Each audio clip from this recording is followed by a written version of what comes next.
Immune system pharmacology. This will be drugs for the immune system modulation. In this lesson, the student should be able to compare and contrast innate and adaptive body defenses, compare and contrast the humoral and cell-mediated immune responses for each of the major vaccines, give the recommended dosage schedule, distinguish between active immunity and passive immunity. Also, identify indications for pharmacotherapy with biologic response modifiers. Next, explain the need for immunosuppressant medications following organ and tissue transplants. Number 7, identify the classes of medications used as immunosuppressants. Number 8, describe the nurse's role in the pharmacologic management of immune disorders. And also, number 9, use the nursing process to care for patients receiving drug therapy for immune conditions. The body is under continuous attack from a host of foreign invaders that include viruses, bacteria, fungi, and even single-celled animals. Our extensive body defenses are capable of mounting a rapid and effective response against many of these pathogens. Immunomodulator is a general term referring to any drug or therapy that affects body defenses. In some patients, immunomodulators are used to stimulate the body defenses so that microbes or cancer cells can be more effectively attacked. On other occasions, it is desirable to suppress body defenses to prevent a transplanted organ from being rejected by the immune system of another host. Now, the purpose of this lesson is to examine the pharmacotherapy of drugs that are used to modulate the body's response to disease. So we have the innate, non-specific body defenses and the immune response. The lymphatic system provides the body with the ability to resist injury and protect the body from pathogens. This system consists of lymphoid cells, tissues, and organs such as the spleen, thymus, tonsils, and lymph nodes. The different components of the lymphatic system are in continuous medication or continuous communication and work together as a single unit to accomplish effective immune surveillance. Now, the first line of protection from pathogens consists of the innate or non-specific body defenses, which serve as a general barrier to microbes or environmental hazards. The innate defenses are unable to distinguish one type of threat from another. The response or protection is the same regardless of the pathogens. The innate defenses, also called nonspecific defenses, include physical barriers such as the epithelial lining of the skin and the respiratory and gastrointestinal mucous membranes, which are potential entry points of pathogens. Now, other innate defenses are phagocytes or the natural killer cells, also the complement system, fever, and interferons. From a pharmacologic perspective, one of the most important of the innate defenses is inflammation. The body also has the ability to mount a second line of defense that is specific to particular threats. For example, a specific defense may act against only a single species of bacteria and be ineffective against all others. These are known as adaptive or specific defenses, or more commonly, the immune response. The primary cell of the immune response is the lymphocyte. Microbes and foreign substances that elicit an immune response are called antigens. Foreign proteins, such as those present on the surfaces of pollen grains, bacteria, non-human cells, and viruses, are the strongest antigen. It is estimated that the immune system has the ability to recognize and react to over 1 billion different antigens. The immune response is extremely complex. Basic steps involve recognition of the antigen, communication and coordination with other defense cells, and destruction or suppression of the antigen. A large number of chemical messengers and interactions are involved in the immune response, many of which have yet to be discovered. Now, the two primary divisions of the immune response are antibody-mediated humoral immunity and cell-mediated immunity.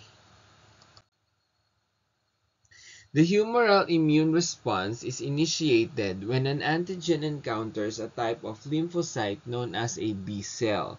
The B cell becomes activated and divides rapidly to form millions of copies or clones of itself. Most cells in these clones are called plasma cells, whose primary function is to secrete antibodies specific to antigen that initiated the challenge. Circulating through the body are antibodies, also known as immunoglobulins, which physically interact with the antigens to neutralize or mark them for destruction by other cells of the immune response. Peak production of antibodies occur about 10 days after an initial antigen challenge. After the antigen challenge, memory B cells are formed that will remember the specific antibody-antigen interaction. Should the body be exposed to the same antigen in the future, the body will be able to manufacture even higher levels of antibodies in a shorter period, approximately 2 to 3 days. For some antigens, such as those for measles, mumps, or chickenpox, memory may be retained for an entire lifetime. Vaccines are sometimes administered to produce these memory cells in advance of exposure to produce these memory cells so that the body is exposed to the actual organism. It can mount a fast, effective response.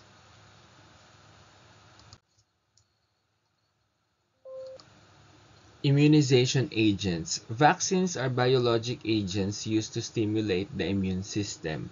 Vaccinations are one of the most important medical interventions for the prevention of serious infectious disease.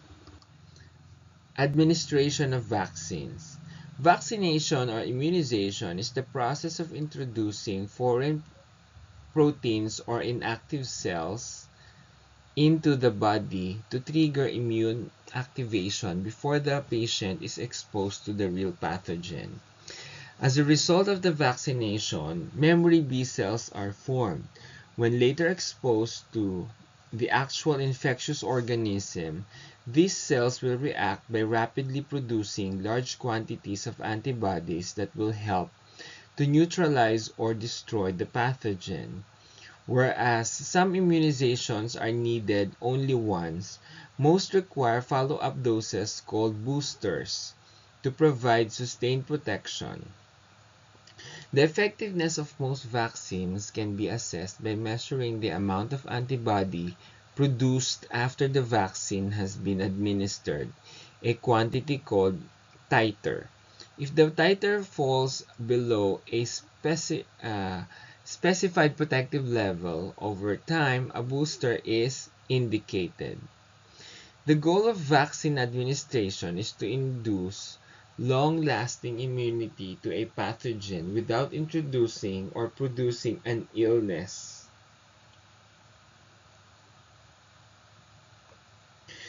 In otherwise healthy person. Therefore, the microorganisms and other substances used as vaccines must be able to strongly activate the immune system, but be modified to pose no significant risk of disease development. The four methods of producing safe and effective vaccines are as follows. First will be your attenuated or live vaccines. They contain microbes that are alive but weakened, attenuated. So, they are unable to produce disease unless the patient is immunocompromised. Some attenuated vaccines cause a mild or subclinical cause of the disease. An example of a live attenuated vaccine is the measles, mumps, and rubella vaccine. Inactivated or killed vaccines contain microbes that have been inactivated by heat or chemicals and are unable to replicate or cause disease. Boosters may be necessary to prolong immunity. Examples of inactivated vaccines include the influenza and hepatitis A vaccines. Number 2 will be your toxoid vaccines, which contain bacterial toxins that have been chemically modified to be incapable of causing disease. When injected, toxoid vaccines induce the formation of antibodies that are capable of neutralizing the real toxins. Examples include diphtheria and tetanus toxoids. Recombinant technology vaccines are those that contain partial organisms or bacterial proteins that are generated in the laboratory using biotechnology. Now, the best example of this type is the hepatitis B vaccine. The type of response induced by the real pathogens or its vaccine is called active immunity. The body produces its own antibodies in response to exposure. The active immunity induced by vaccines closely resembles that caused by natural or that was or were caused by natural exposure to the antigen, including the generation of memory cells. The passive immunity occurs when preformed antibodies are transferred or donated from one person to another. The example, maternal antibodies cross the placenta and provide protection for the fetus and the newborn. Medications infused to provide passive immunity include immune globulin following exposure to hepatitis, antivenins for snake bites, and sera used to treat botulism, tetanus, and rabies. Drugs for passive immunity are usually administered when the patient has already been exposed to a virulent pathogen, or the patient is at very high risk of exposure and there is not sufficient time to develop active immunity. Patients who are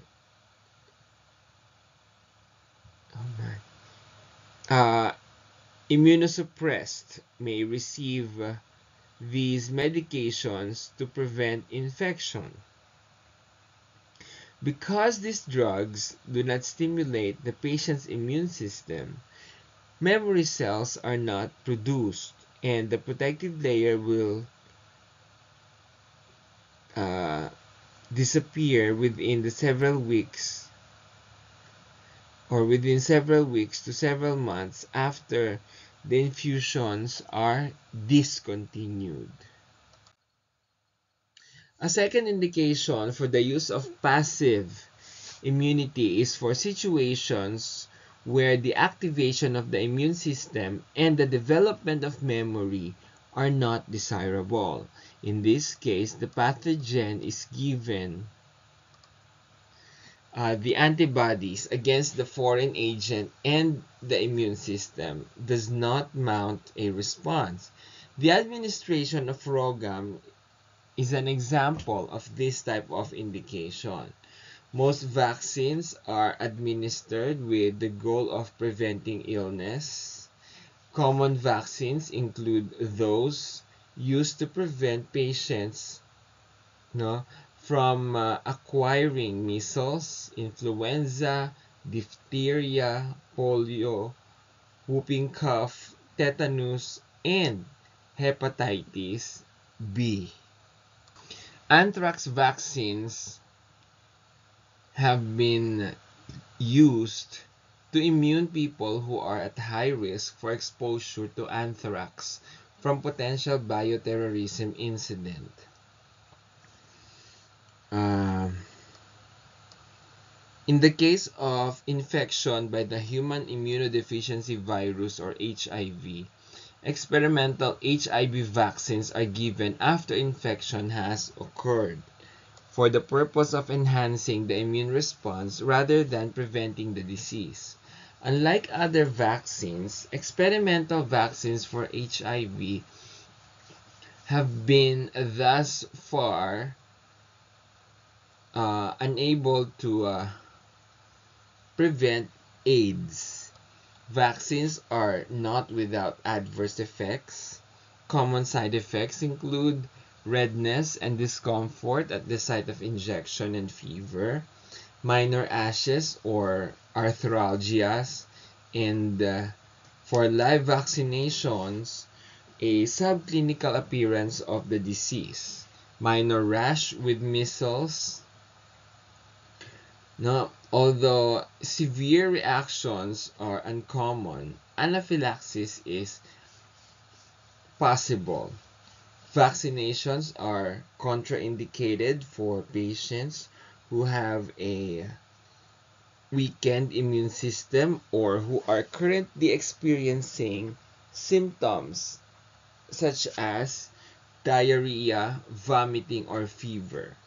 Most vaccines are uh, pregnancy category C, and vaccinations are often delayed in pregnant women.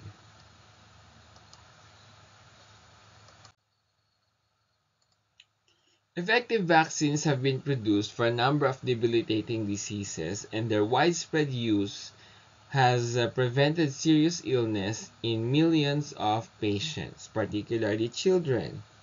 One disease, smallpox, has been completely eliminated from the planet through immunization, and others, such as polio, have diminished to extremely low levels. Nurses play a key role in encouraging patients to be vaccinated according to established guidelines.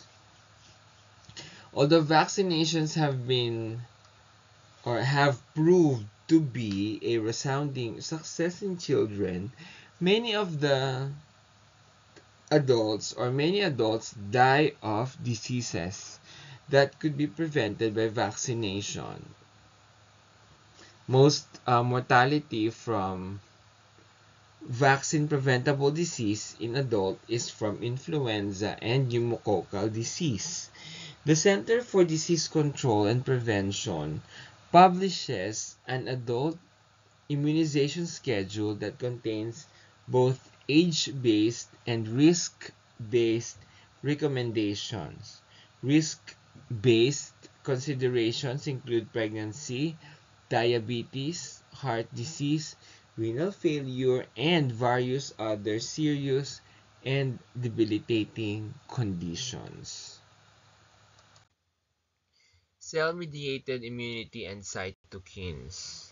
A second branch of the immune response involves T lymphocytes or T cells. Two major types of T cells are called helper T cells and cytotoxic T cells. These cells are sometimes named after a protein receptor on their plasma membrane. The helper T cells have a CD4 receptor, and the cytotoxic T cells have a CD8 receptor.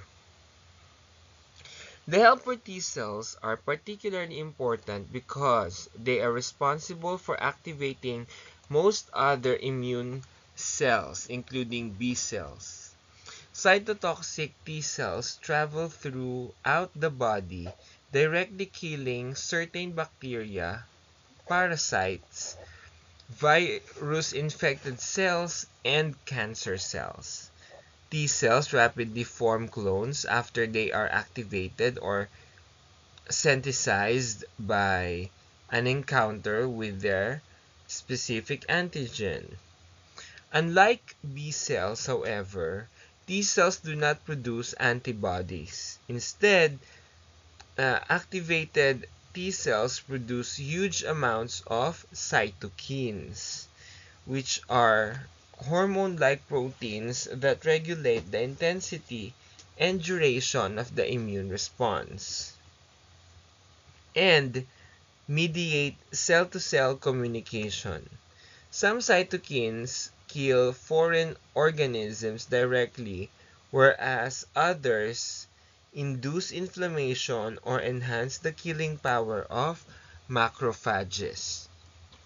Specific cytokines released by helper T cells include interleukins, gamma interferon, and tumor necrosis factor. Some cytokines are used therapeutically to stimulate the immune system as a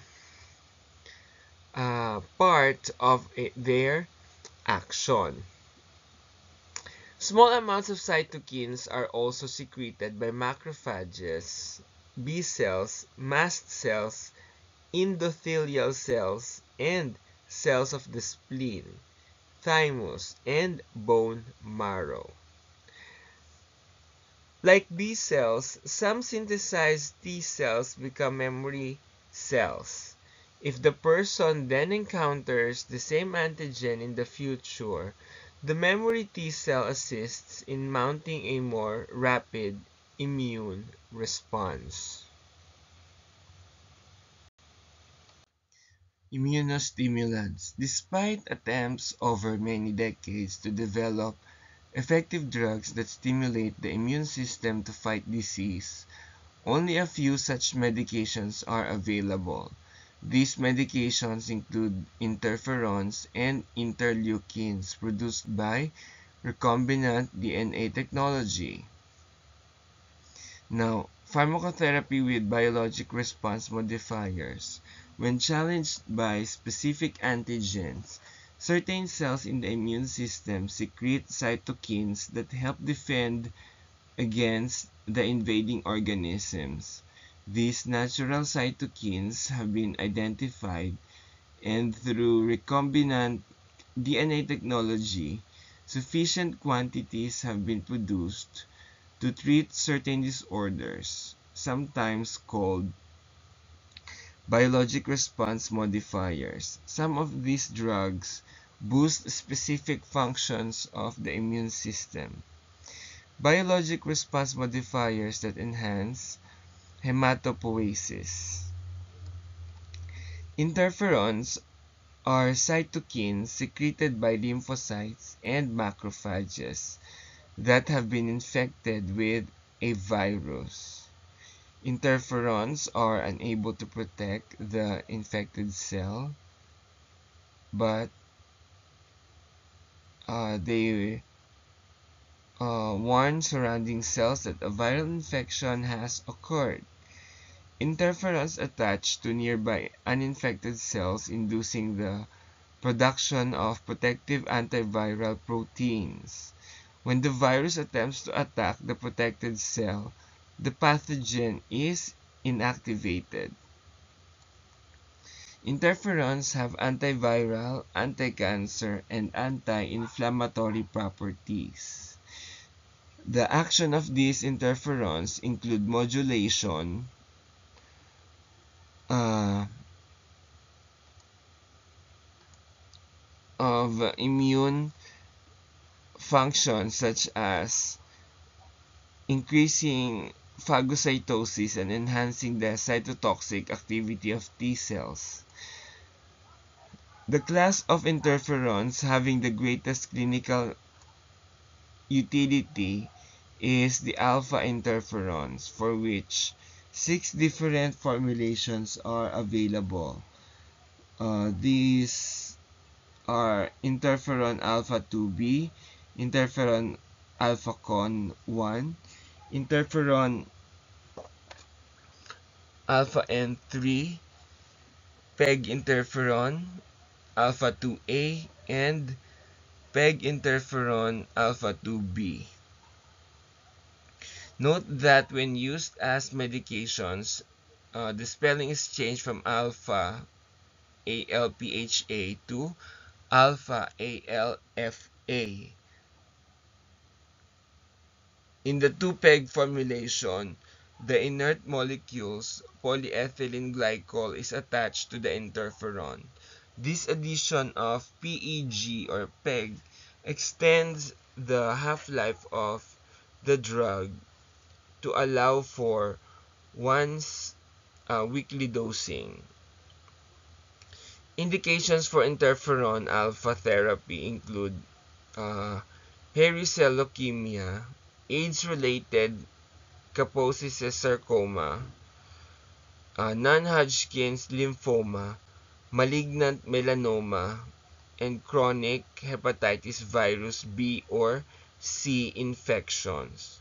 Interferon beta consists of 2 different formulations, beta 1A and beta 1B, which are primarily reserved for the treatment of severe multiple sclerosis. A third drug in the class, IFN gamma 1B, has limited clinical application in the treatment of chronic granulomatous disease and severe osteoporosis. Interleukins are another class of cytokines that are synthesized primarily by lymphocytes, monocytes, and macrophages that enhance the capabilities of the immune system. These interleukins have widespread effects on immune function, including stimulation of cytotoxic T cell activity against tumor cells, increased B cell and plasma cell production, and promotion of inflammation. At least 30 different interleukins have been identified, though only a few are available as medications. Interleukin 2, derived from T helper lymphocytes, promotes the proliferation of both T lymphocytes and activated B lymphocytes. It is available as aldesleukin, which is approved for the treatment of metastatic renal carcinoma and metastatic melanoma. Aldesleukin must be administered in multiple brief intravenous infusions because of its short half-life.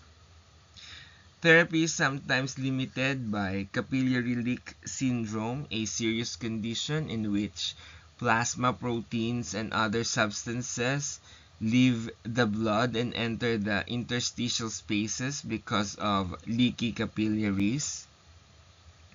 Interleukin 11, which is derived from bone marrow cells, is a growth factor with multiple hematopoietic effects.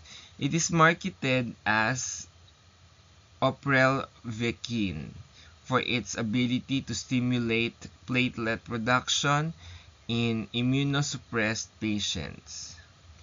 In addition to interferons and interleukins, a few additional biologic response modifiers are available to enhance the immune system.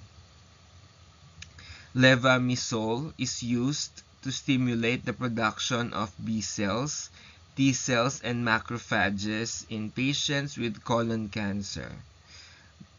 Bacillus calmette-guerin, BCG vaccine in short, is an attenuated strain of Mycobacterium bovis used for the pharmacotherapy of certain types of bladder cancer. Colony-stimulating factors such as filgrastim and sargramostim promote the production of white blood cells. These medications are used to shorten the length of neutropenia in patients with cancer and in those who have had a bone marrow transplant.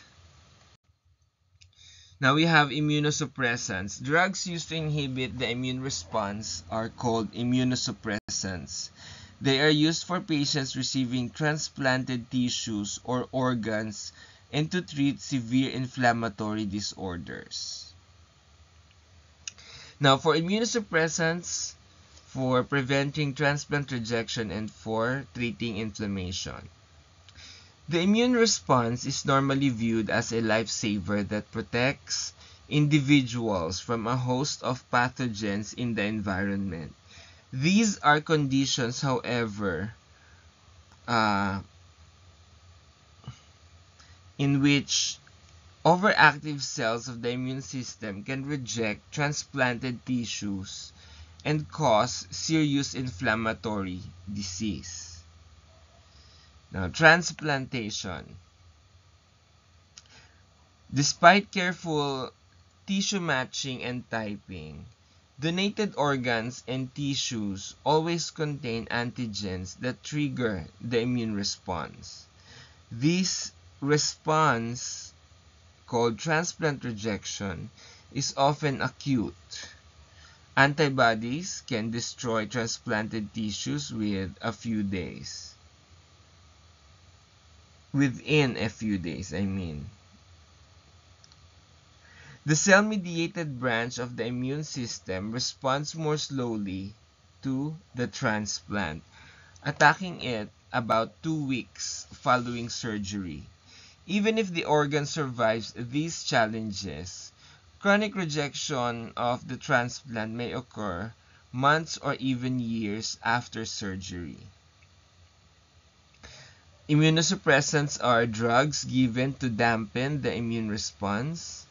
One or more immunosuppressants are administered at the time of transplantation and are continued for several months following surgery. In some cases, they are continued indefinitely at low doses.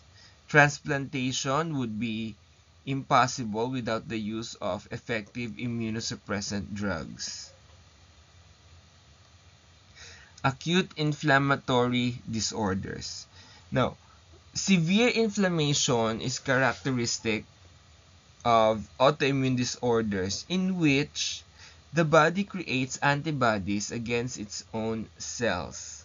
Examples of autoimmune disorders include rheumatoid arthritis, systemic lupus erythematosus, myasthenia gravis, and Hashimoto's thyroiditis. Unlike transplant recipients who may receive immunosuppressants indefinitely, patients with autoimmune disease are usually given these drugs for brief periods in high doses to control relapses.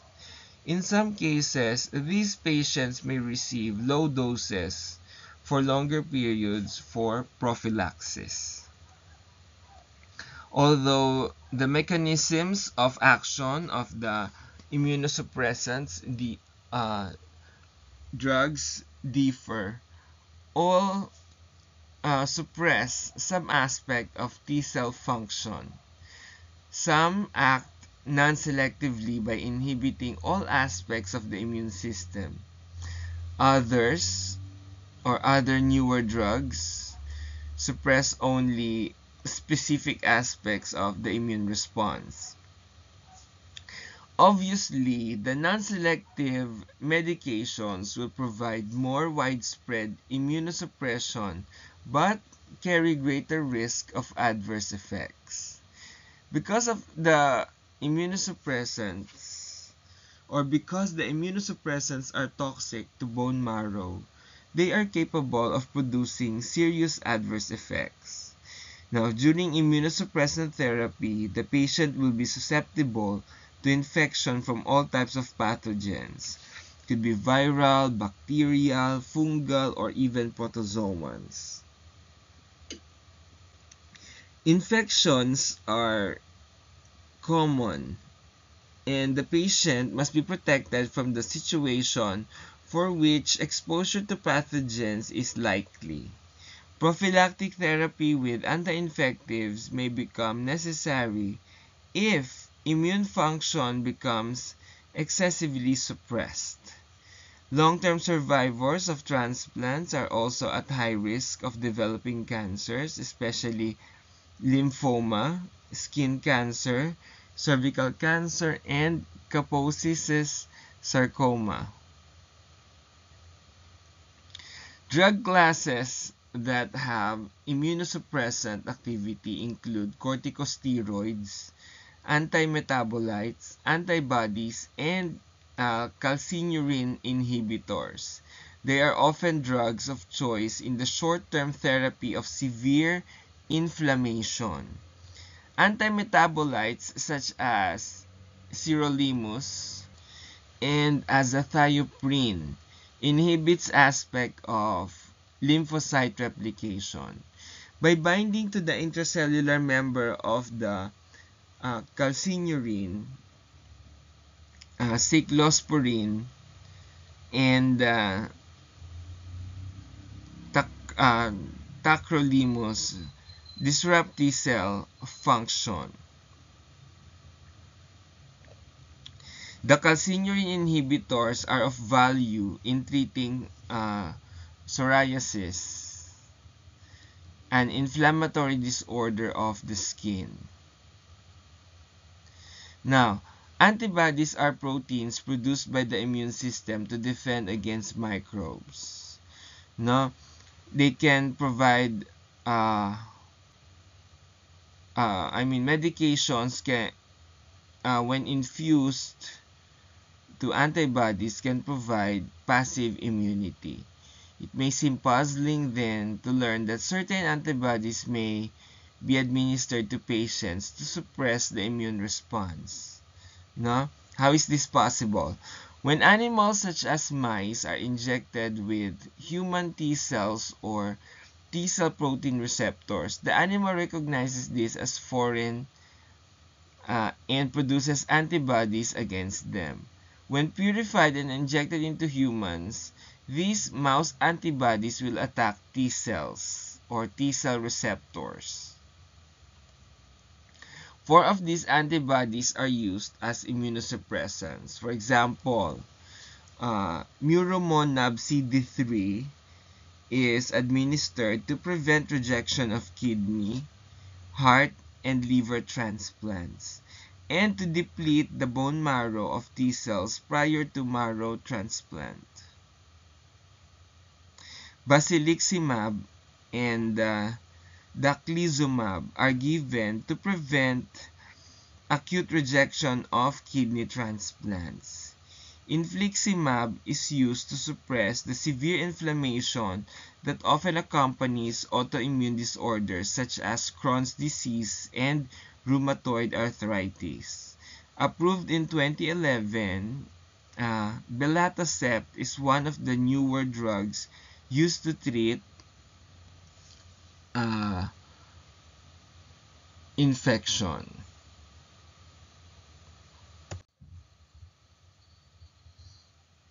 Now, drugs for inflammation and fever. We'll have anti-inflammatory drugs, corticosteroids, antipyretics. Now, for your learning outcomes, now after this lesson, the student should be able to explain the pathophysiology of inflammation and fever, outline the basic steps in the acute inflammatory response, explain the role of chemical mediators in the inflammatory response, outline the general strategies for treating inflammation, compare and contrast the action and severe effects of the different nonsteroidal anti-inflammatory drugs, explain the role of corticosteroids in the pharmacologic management of inflammation, and use the nursing process to care for patients receiving drug therapy for inflammation or fever. Pain is an unpleasant sensory and emotional experience related to tissue injury.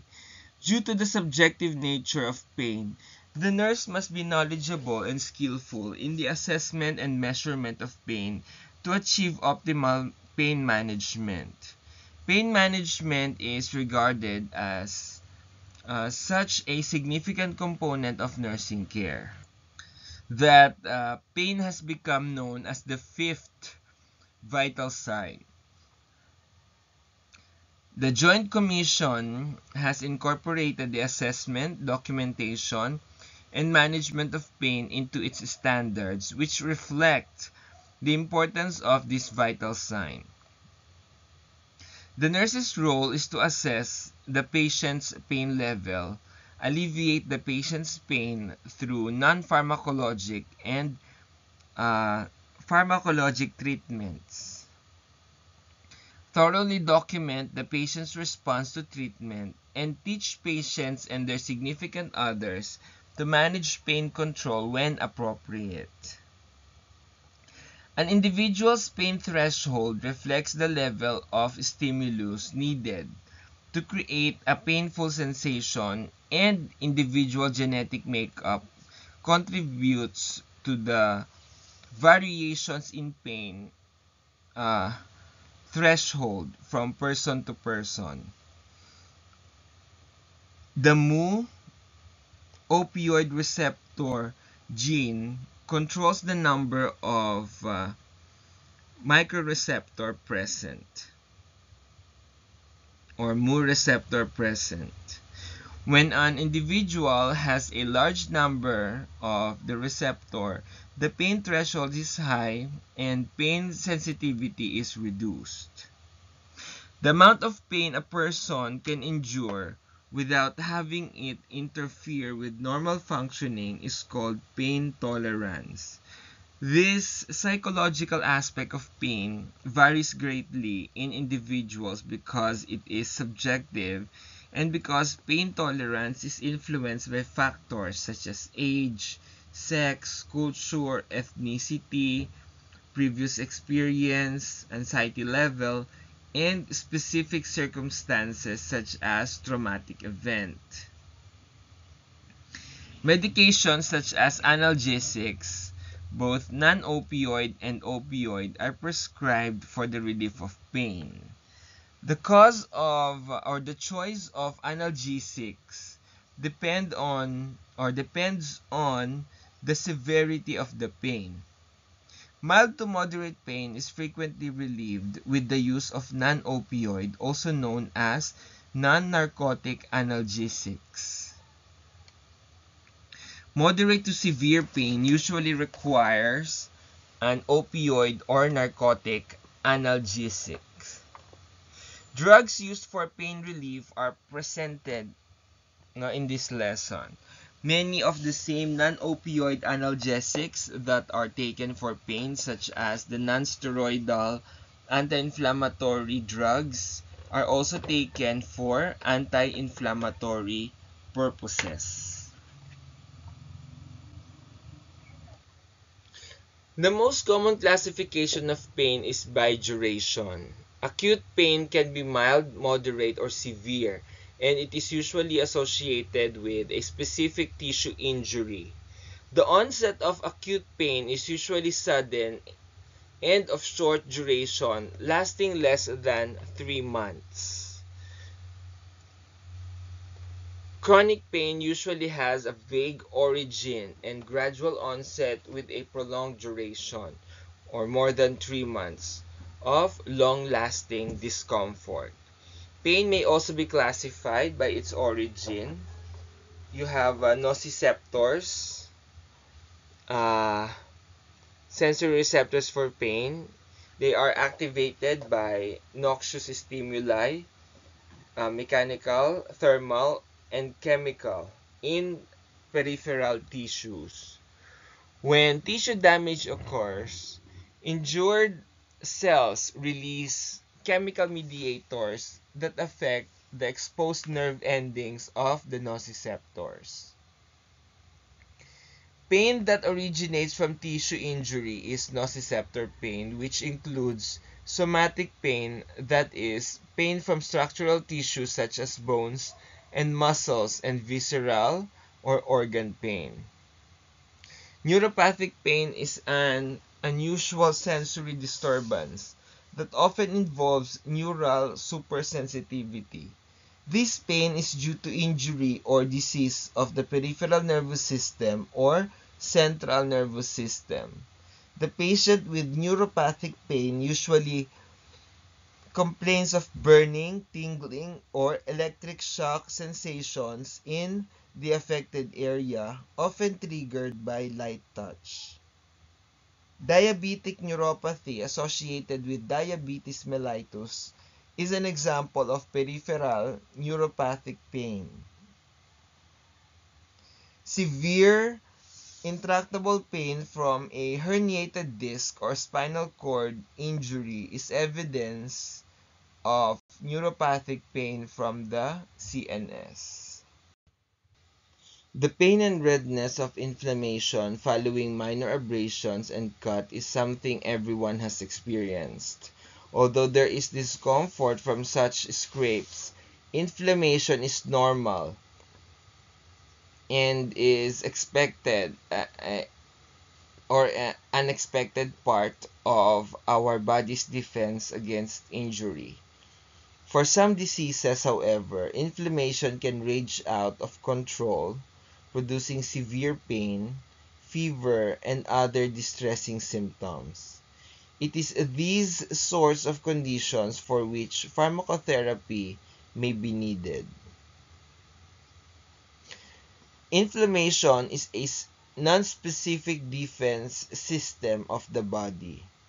Through the process of inflammation, a large number of potentially damaging chemicals and microorganisms may be neutralized. The function of inflammation. Inflammation is a body defense mechanism that occurs in response to many different stimuli, including physical injury, exposure to toxic chemicals, extreme heat, invading microorganisms, or death of cells. It is considered an innate defense mechanism because of inflammation, or because inflammation proceeds in the same manner, regardless of the cause that triggered it. The central purpose of inflammation is to contain the injury or destroy the microorganism. By neutralizing the foreign agent and removing cellular debris and dead cells, repair of the injury or injured area is able to proceed at a faster pace. Signs of inflammation include swelling, pain, warmth, and redness of the affected area. Inflammation may be classified as acute or chronic. Acute inflammation has an immediate onset, and 8 to 10 days are normally needed for the symptom to resolve and for repair to begin. If the body cannot contain or neutralize the damaging agent, inflammation may continue for long periods and become chronic. Chronic inflammation has a slower onset and may continue for prolonged periods. In autoimmune disorders such as systematic lupus erythematosus and rheumatoid arthritis, chronic inflammation may persist for years with symptoms becoming progressively worse over time. Other chronic disorders such as seasonal allergy arise at predictable times during each year, and inflammation may produce only minor annoying symptoms. Now, for the pathophysiology, the most common pain theory is called the gate theory, proposed by Mielzak and Wall in 1965. According to this theory, tissue injury activates nociceptors and cause the release of chemical mediators such as substance P, prostaglandins, bradykinin, histamine, serotonin, acetylcholine, glutamate, adenosine triphosphate, leukotrienes, and potassium. These substances initiate an action potential along a sensory nerve fiber and sensitize pain receptors. Nociceptive action potentials are transmitted via inferent nerve fibers. One type of pain fiber that primarily transmits impulses from the periphery is the A delta fiber, because A pain fibers or A delta fibers are wrapped in myelin sheath. They transmit impulses rapidly in acute pain. The C fiber is a type of pain fiber that is small and unmyelinated. And because C fibers are unmyelinated, they transmit impulses slowly. C fibers are often associated with chronic dull pain. A pain signal begins at the nociceptors in the periphery and proceeds throughout the CNS or central nervous system. Knowing how and where pharmacologic agents work is essential to controlling pain. The body produces neurohormones called endorphins or peptides that naturally suppress pain conduction, although the method is not completely understood. Opioids such as morphine activate the same receptors as endorphins to produce or to reduce pain, NSAIDs, they control pain at the peripheral level by blocking the action of cyclooxygenase, a pain sensitizing chemical, and interfering with the production of prostaglandins. Now, cortisone decreases pain by blocking the action of phospholipase, reducing the production of both prostaglandins and leukotrienes. In neuropathic pain, anticonvulsant drugs inhibit the transmission of nerve impulses by stabilizing the neuronal membrane and inactivating peripheral sodium channels. To ascertain severity of pain, the healthcare provider should ask the patient to rate the degree of pain on a scale of 0 to 10, with 10 being the worst or most severe pain. For example, a patient who indicates a pain level of 9 may verbalize a decrease in pain to a level of 7 within 30 to 45 minutes after receiving pain medication. Many scales and instruments are available to the nurse for assessment and measurement of the patient's pain level. Now, this table lists the types of pain and the drug groups that may be effective in relieving each type of pain. The role of chemical mediators in inflammation. Whether the injury is due to pathogens, chemicals, or physical trauma, the damaged tissue releases a number of chemical mediators that act as alarms to notify the surrounding area of the injury. Chemical mediators of inflammation include histamine, leukotrienes, bradykinin, complement, and prostaglandins.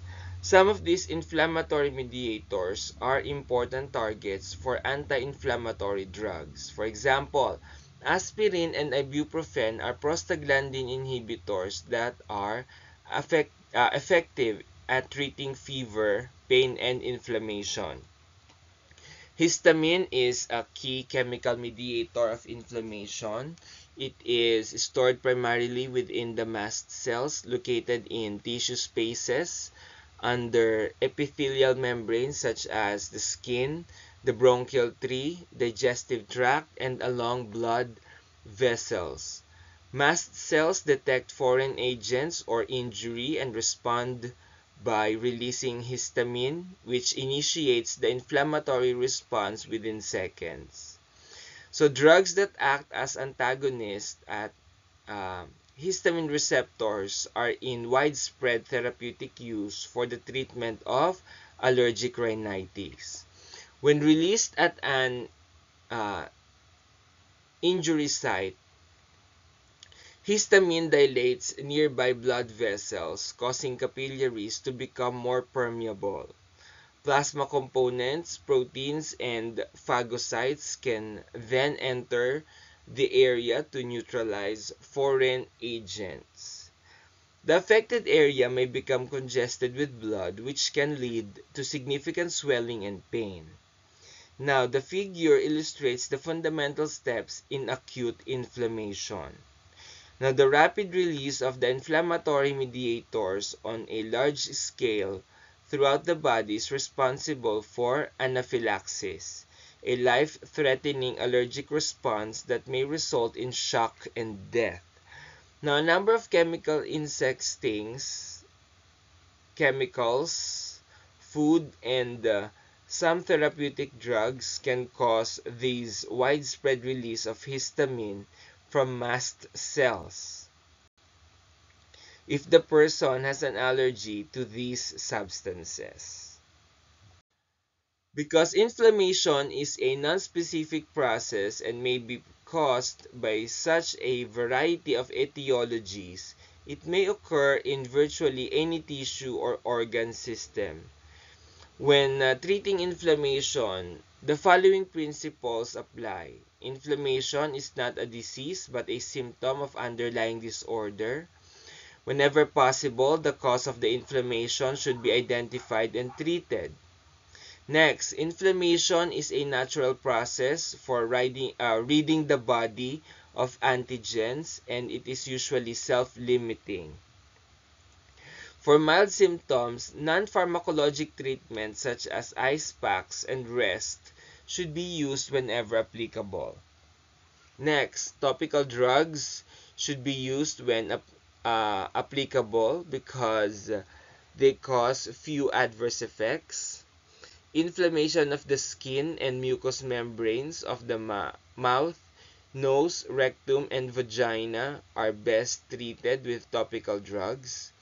These include anti-inflammatory creams, ointments, patches, suppositories, and intranasal sprays. Many of these products are available over the counter. The goal of pharmacotherapy with anti-inflammatory drugs is to prevent or decrease the intensity of the inflammatory response and reduce fever if present. Most anti-inflammatory medications are nonspecific. The drug will exhibit the same inhibitory actions regardless of the cause of the inflammation. Common diseases that benefit from anti-inflammatory therapy include allergic rhinitis, anaphylaxis, ankylosing, uh, spondylitis, contact dermatitis, Crohn's disease, glomerulonephritis, Hashimoto's thyroiditis, peptic ulcer disease, RA, SLE, and ulcerative colitis. The two primary drug classes used for inflammation are the nonsteroidal anti-inflammatory drugs and the corticosteroids. For mild to moderate pain, inflammation, and fever, NSAIDs are the drugs of choice. Should inflammation become severe or disabling, corticosteroid therapy is begun. Due to their serious long-term adverse effects, corticosteroids are usually used for only 1 to 3 weeks to bring acute inflammation under control. The patient is then switched to NSAIDs. A few anti-inflammatory drug classes are specific for certain disorders. For example, alpha-salicin is specific to treating inflammatory bowel disease, and colchicine and allopurinol are used for gouty arthritis. These more specific anti-inflammatory drugs are less widely prescribed because they exhibit more serious adverse effects than the NSAIDs. Now, the nonsteroidal anti-inflammatory drugs. NSAIDs such as aspirin and ibuprofen have analgesic, antipyretic, and anti-inflammatory properties. They are widely prescribed for mild to moderate inflammation. Now, treating inflammation with NSAIDs. Because of their relatively high safety margin and availability as over-the-counter drugs, the NSAIDs are drugs of choice for the treatment of mild to moderate inflammation. The NSAID class includes some of the most frequently used drugs in medicine, including aspirin and ibuprofen. All NSAIDs have approximately the same efficacy, although the adverse effects profiles vary among the different drugs. NSAIDs also exhibit analgesic and antipyretic actions. Although acetaminophen shares the analgesic and antipyretic properties of these other drugs, it has no anti-inflammatory action and is not classified as an NSAID. NSAIDs act by inhibiting the synthesis of prostaglandins. Prostaglandins are lipids found in all tissues that have the potent physiological effects. In addition to promoting inflammation, depending on the tissue in which they are found, NSAIDs block inflammation by inhibiting cyclooxygenase, the key enzyme in the biosynthesis of prostaglandins. There are two forms of COX, or cyclooxygenase. You have cyclooxygenase 1 and cyclooxygenase 2. Cyclooxygenase 1 is present in all tissues and serves protective functions such as reducing gastric acid secretion, promoting renal blood flow, and regulating smooth muscle tone in blood vessels and the bronchial tree. Now, cyclooxygenase 2, on the other hand, is formed only after tissue injury and serves to promote inflammation. Thus, two nearly identical enzymes serve very different functions. First-generation NSAIDs such as aspirin and ibuprofen block both cyclooxygenase 1 and cyclooxygenase 2. Although this inhibition reduces inflammation, the inhibition of cyclooxygenase 1 results in undesirable effects such as bleeding, gastric upset, and reduced kidney function. Most of the adverse effects of aspirin and ibuprofen are due to inhibition of cyclooxygenase 1, the protective form of the enzyme.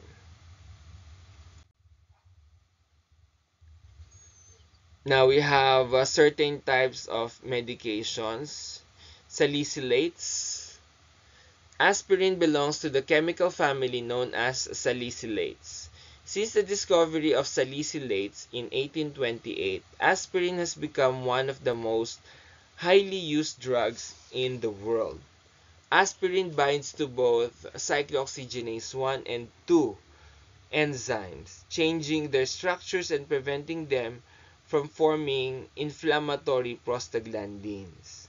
This inhibition of cyclooxygenase is particularly prolonged in platelets. A single dose of aspirin may cause total inhibition for the entire 8 to 11 day lifespan of a platelet. Because it is readily available, inexpensive, and effective, aspirin is often a preferred drug for treating mild pain and inflammation. Aspirin also has a protective effect on the cardiovascular system and is taken daily in small doses to prevent abnormal clot formation, myocardial infarctions, and strokes. Unfortunately, the large doses of aspirin that are needed to suppress severe inflammation may result in a high incidence of adverse effects, especially on the digestive system. By increasing gastric acid secretion and irritating the stomach lining, aspirin can cause epigastric pain, heartburn, and even bleeding due to ulceration. Some aspirin formulations are buffered or given an eccentric coating to minimize adverse gastrointestinal effects. In some patients, however, even small doses may cause gastrointestinal bleeding, wherein risk factors for aspirin-induced gastrointestinal bleeding would include history of peptic ulcers, and age greater than 60, use of anticoagulants or corticosteroids, Helicobacter pylori infection, smoking, and use of alcohol. Because aspirin also has a potent antiplatelet effect, the potential for bleeding must be carefully monitored. High doses may produce salicylism, a syndrome that includes symptoms such as tinnitus or ringing in the ear, dizziness, headache, and excessive sweating. Children under age 19 should never be administered products that contain aspirin when they are or when they have flu symptoms, fever, or chickenpox due to the risk of Reye's syndrome, a potentially fatal disease. Ibuprofen and ibuprofen-like NSAIDs. Ibuprofen, such as Motrin or Advil, and a large number of ibuprofen-like drugs are NSAIDs that are developed as alternatives to aspirin. Like aspirin, they exhibit their effects through inhibition of both COX-1 and COX-2, or cyclooxygenase 1 and 2, although the inhibition of these drugs is reversible. Sharing the same mechanism of action, all drugs in this class have similar efficacy for treating pain, fever, and inflammation. For some patients, the choice of NSAID is based on cost and availability. Aspirin, ibuprofen, and naproxen are the only NSAIDs sold over the counter. NSAIDs differ in their duration of action, which may be important when patients are taking these drugs on an ongoing basis. Although drugs in this class have similar overall effectiveness, there is variability in response to NSAIDs, with some patients responding better to a particular drug. Now, the choice of prescription, NSAID is often based on the clinical experience and preference of the prescriber or the doctor. Most ibuprofen-like NSAIDs share a low incidence of adverse effects.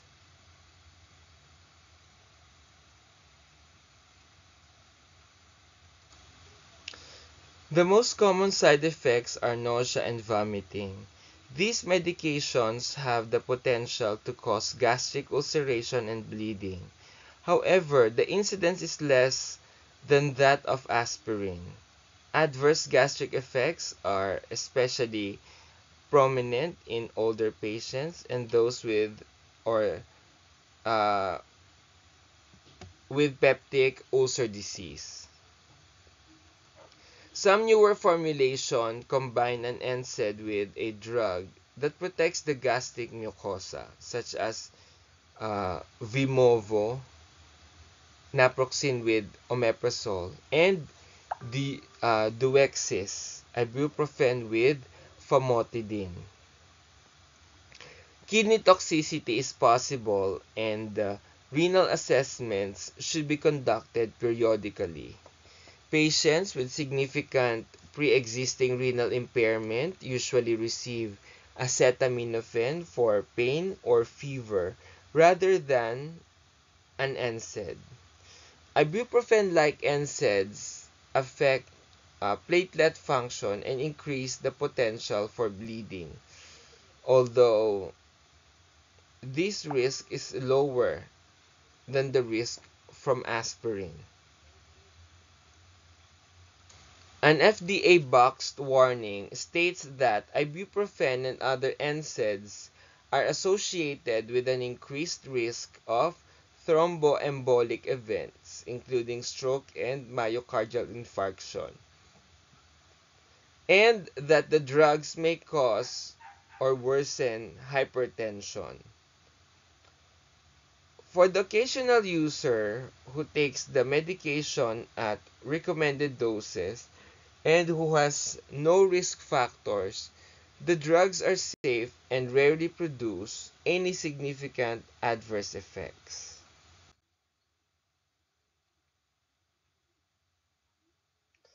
Now, cyclooxygenase inhibitors.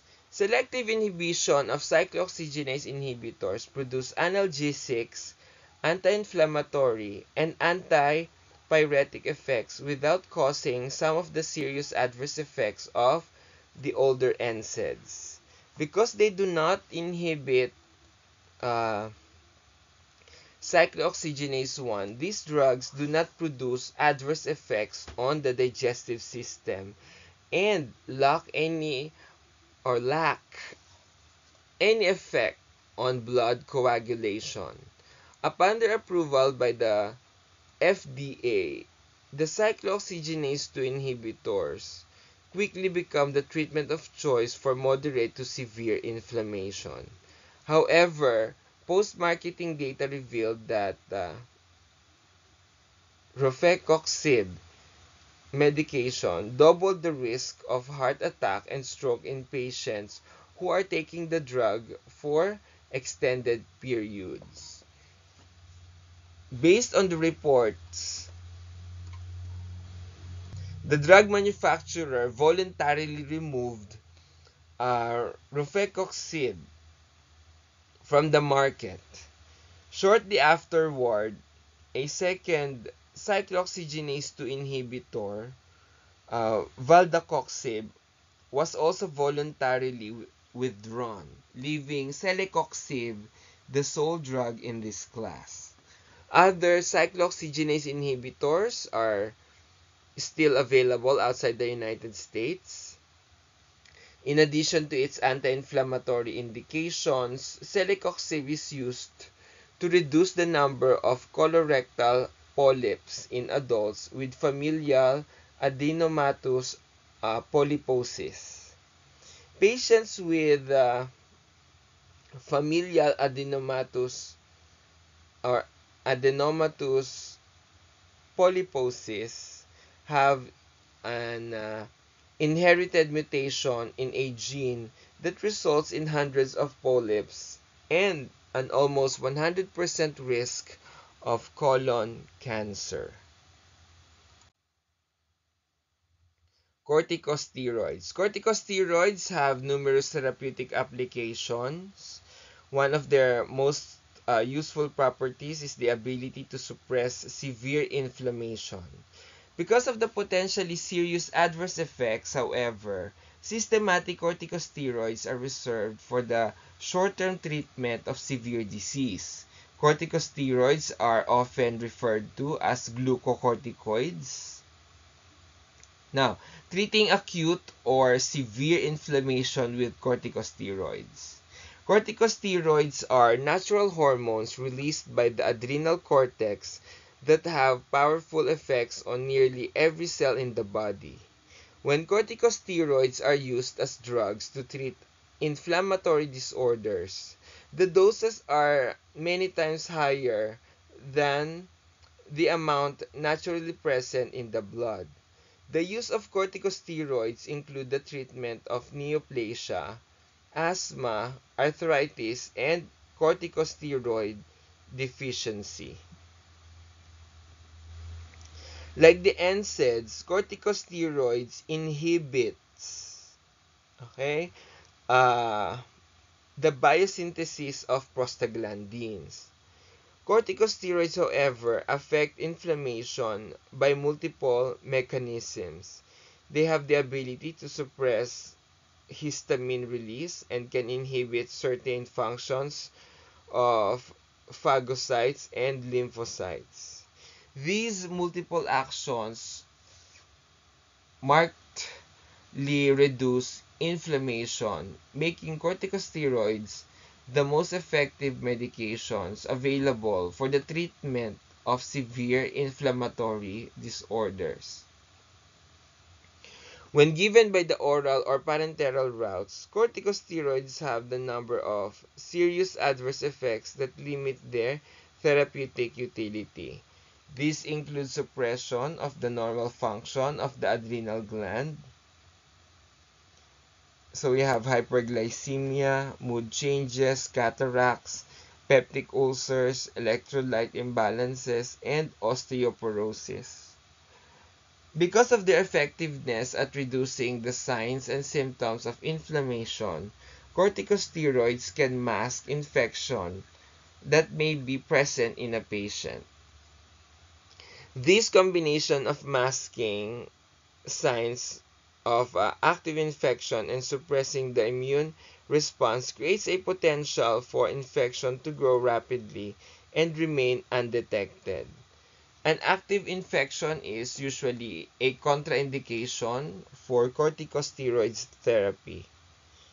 Because the appearance of these adverse effects is a function of the dose and duration of therapy, treatment is often limited to the short-term control of acute disease.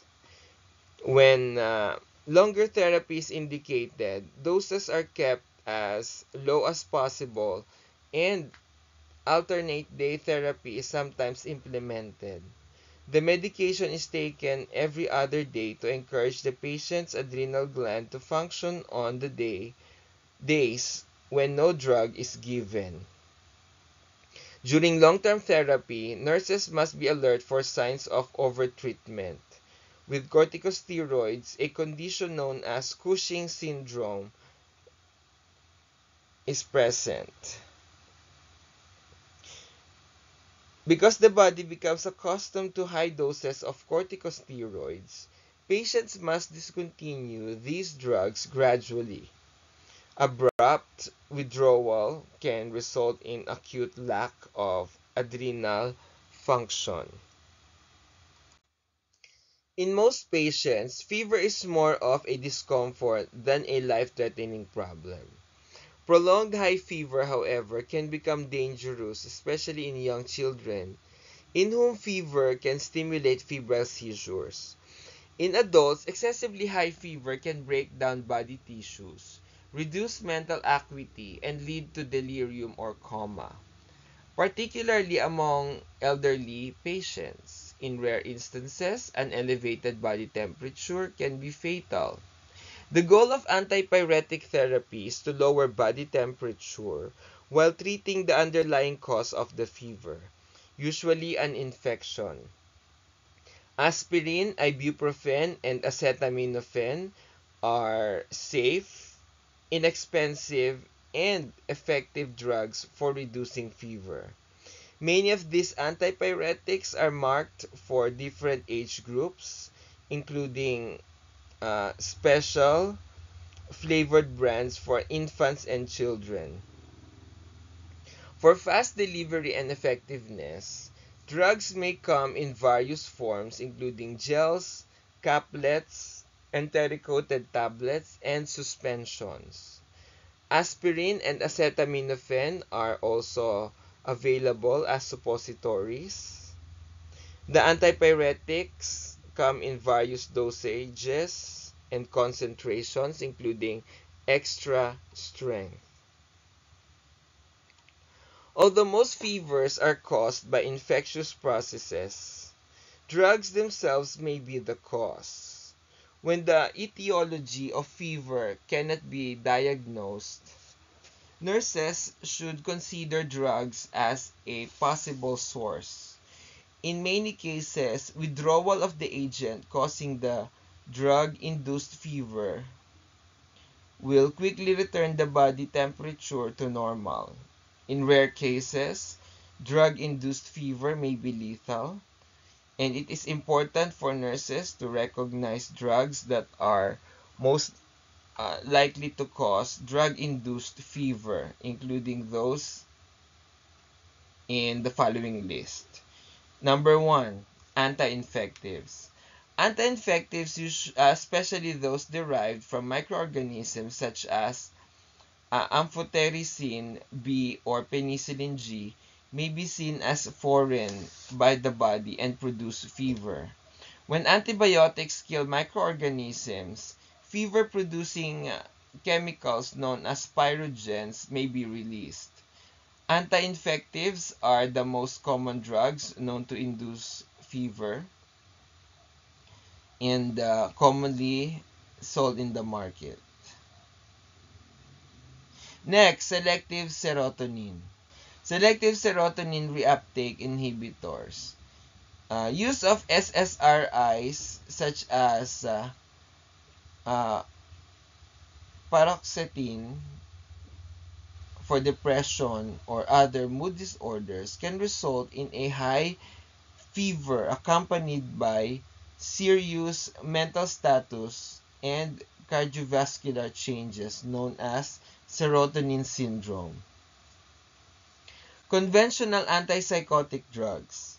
Drugs such as chlorpromazine may produce an elevated temperature with serious cardiovascular and respiratory distress called neuroleptic malignant syndrome.